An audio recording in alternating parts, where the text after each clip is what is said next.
सशक्त आवाज लाइव में आपका स्वागत है।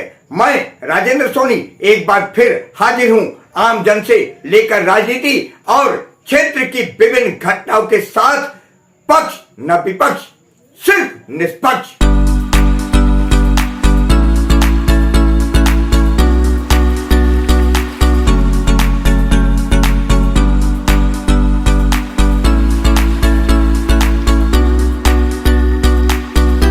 बाबा साहेब भीमराव अंबेडकर सुधार समिति कौशलपुरी चौहानपट्टी दिल्ली के तत्वाधान में आज बुद्ध जयंती के अवसर पर बुद्ध वंदना संपन्न हुई। बाबा साहेब भीमराव अंबेडकर सुधार समिति के संस्थापक रामप्रीत गौतम के अगुवाई में हुई बुद्ध वंदना के दौरान आचार्य सर्वेश ने महात्मा बुद्ध के जीवन पर प्रकाश डाला।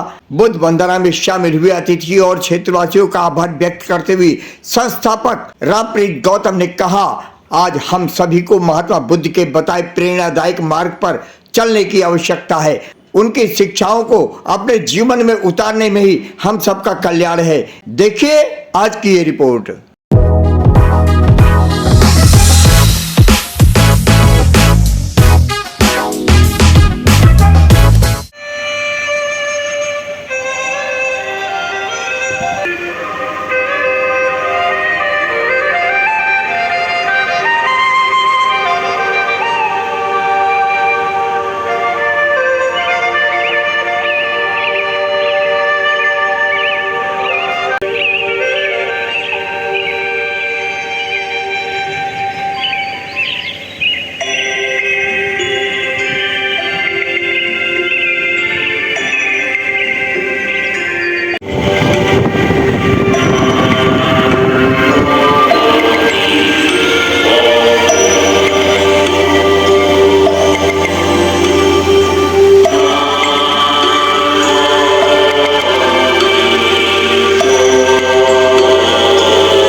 पहले भगवान बुद्ध के चरणों में अर्पित करें,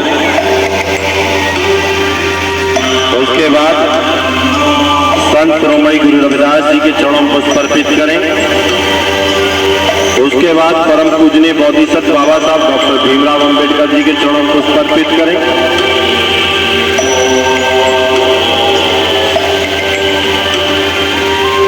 पीछे होकर घुटनों के बल बैठकर त्रिवंदने नमन करें।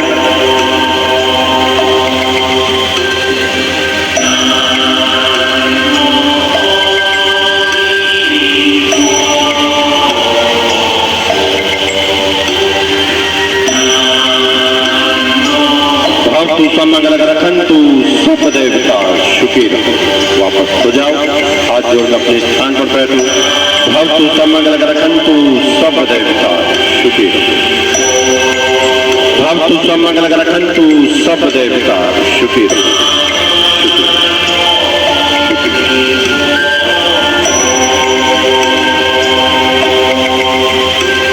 भक्तु समग्र रखंतु स्वदेवता शुकीर।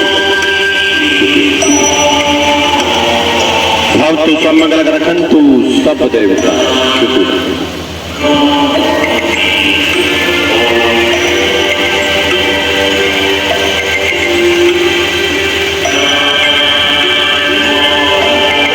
मन, वाणी और शरीर को पवित्र रखते हुए श्रद्धा भाव से दोनों हाथ भगवान बुद्ध के सम्मुख फैलाएं और उन्हें नमन करें। पूर्ण श्रद्धा के साथ, पूर्ण श्रद्धा के साथ, पूर्ण श्रद्धा के साथ। भक्तु समग्र रखंतु सब देवता शुक्र शुक्र।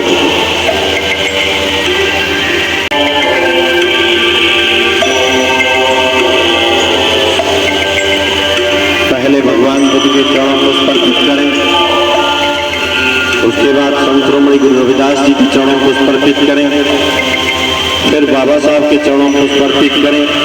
पीछे होकर घुटनों के बल बैठकर पहले सिर के ऊपर हाथ जोड़ें।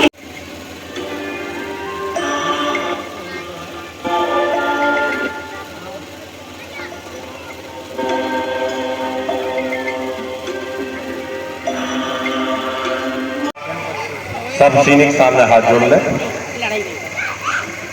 बात ना करें, बात बंद कर।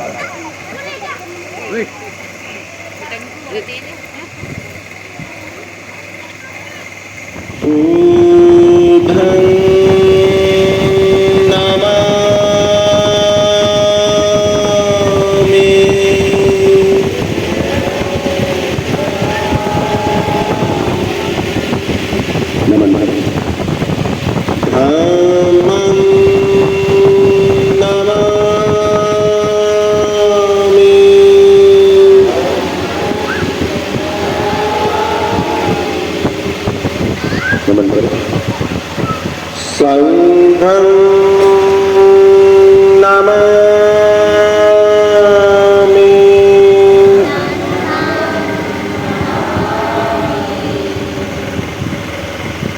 ऐसे ही बैठे रहे हाथ जोड़ के।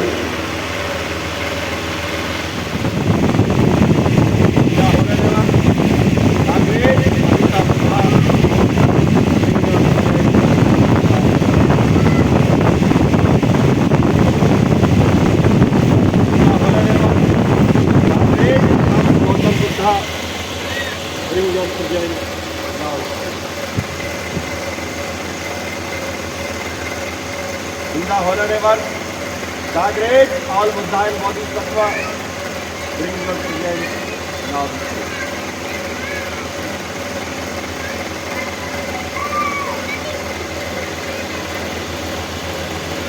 ओकासा वंदामि भन्ते द्वारतीयं कर्तसब्बं अपराधं क्षमतु मे भन्ते।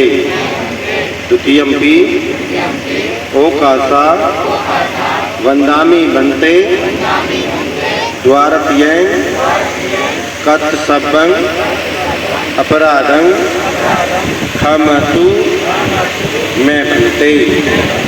तृतीयम्पि ओकासा वंदामि भन्ते द्वारतीयं कर्तसब्बं अपराधं क्षमतु मे भन्ते। सब एक बार नमन करेंगे। अभी आज सुना ओकासा अहम भन्ते त्रिशरणेन सह पंचशीलं धम्मं याचामि अनुग्रहं गत्वा शीलं देतमे भन्ते। द्वितीयम्पि ओकासा अहम भन्ते त्रिशरणेन सह पंचशीलं धम्मं याचामि अनुग्रहं गत्वा शीलं देतमे भन्ते। तृतीयम्पि ओकासा अहम भन्ते त्रिशरणेन सह पंचशीलं धम्मं याचामि अनुग्रहं गत्वा शीलं देतमे भन्ते। यहं वदामि तहं वदेहि। सभी बोलेंगे मेरे बाद में अहं भन्ते। सब एक बार खुद को नमन करें। मैं आगे आगे बोलूंगा, आप सब ध्यान पूर्वक सुने, मेरे पीछे पीछे दोहराएं। नमो तस्से भगवतो अरहतो सम्मा सम्बुद्धस्से।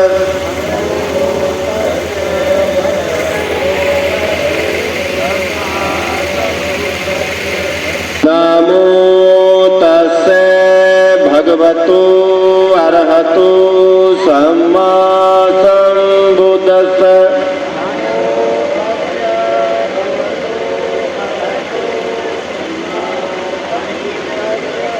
नमो तस्से भगवतो अरहतो सम्मा सम्बुद्धस्से।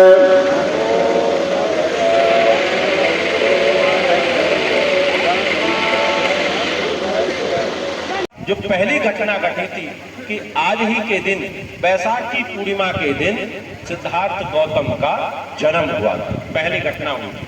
अब जन्म की घटना मैं बताता हूँ आखिर हुआ क्या था। आप में से हो सकता है सब लोगों को ना पता हो, कुछ लोगों को पता भी हो सकती है।